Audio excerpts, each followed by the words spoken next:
everyone! I thought I would make a fall card just because I've made so many Christmas cards lately that I wanted to switch it up a little bit. So I'm going to be using the Lawn Fawn Into the Woods stamp set, and I'm going to stamp the tree trunk, I guess it is, with my Versamark ink on a piece of white cardstock. So I'll go over that area with my powder bag just to cut down on any static electricity. And then I can ink up my stamp and then stamp that right onto my white cardstock. It's towards the bottom right hand corner. And then I'm going to heat emboss this with chestnut brown Zing embossing powder. It's a really dark brown embossing powder, and I really do like the Zing. I find that they work really well, and they heat emboss and stick to your Versamark really well. And then I heated that up so it's completely melted. Now I'm going to ink up my background. I'm going to start with the Tumbled Glass Distress ink and ink up the entire background except about an inch on the bottom, just because I'm going to add a little bit of green and brown down there. The Tumbled Glass is a really light blue color, and it works perfect for sky backgrounds.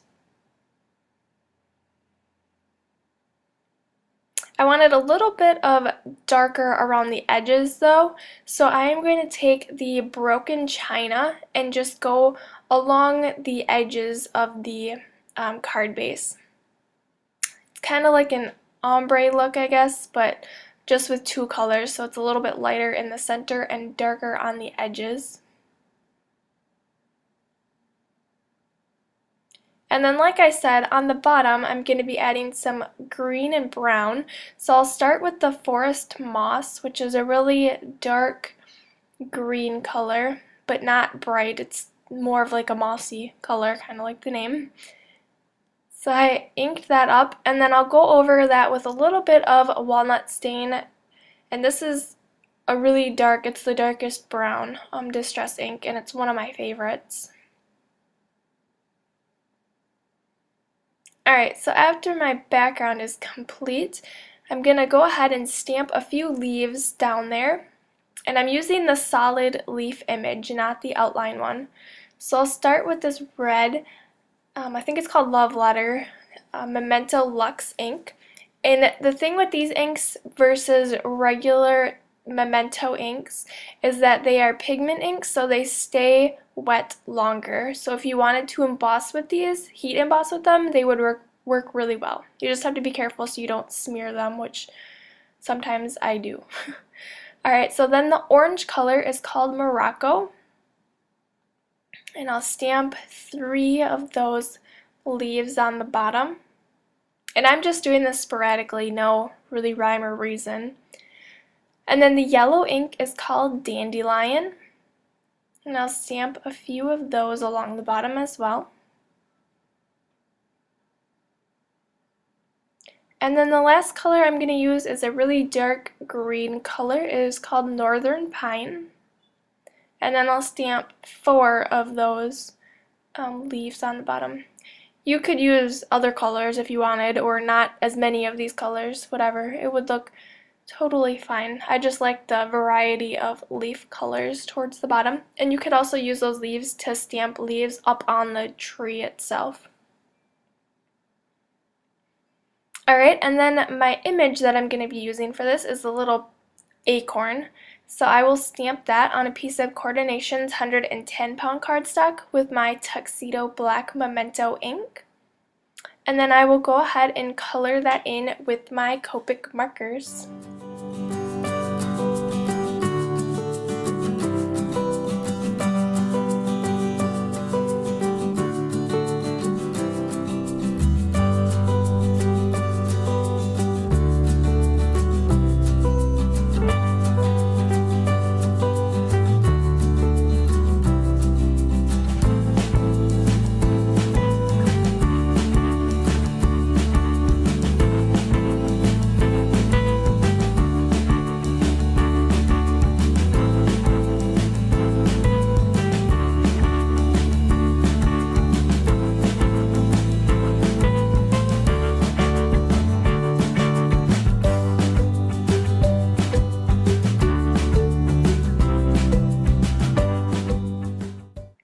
Alright, so I went ahead and fussy cut that out. I left a little white border around the edge. So now I'm going to stamp my sentiment. I'm going to use the Smile speech bubble, and I'm going to heat emboss this on a piece of vellum. So I'll put that on my stamp block and get my vellum out, and I want to use my embossing or powder bag once again just to cut down on that static electricity. And then I'm going to stamp this with my Versamark ink.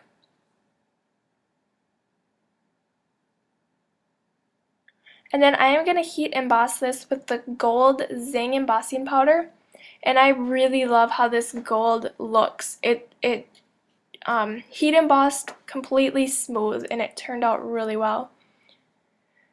So now I'll go ahead and put my card together. I'm going to start by adhering down on my Distress Ink background onto my A2 size card base.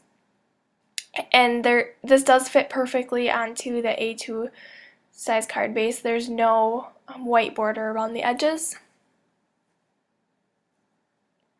Alright, and then for the acorn, I'm just going to use one large Best Creation 3D foam square and place that onto my card.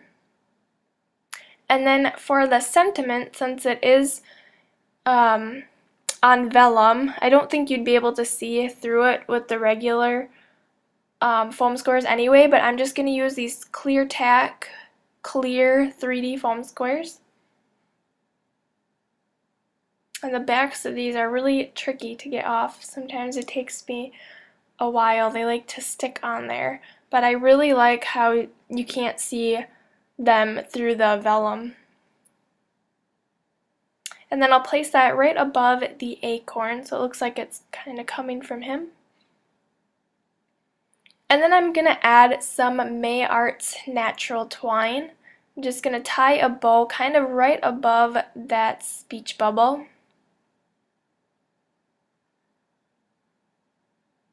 And I kind of did this on my card yesterday. I tied the bow and then I left a really long, the strings on the end really long, but I really like that look, and the natural twine goes perfect kind of with the fall theme of my card. So I'll tie a knot first on there, and then I can tie the loops of my bow and then get it all situated so it looks nice and pretty on your card.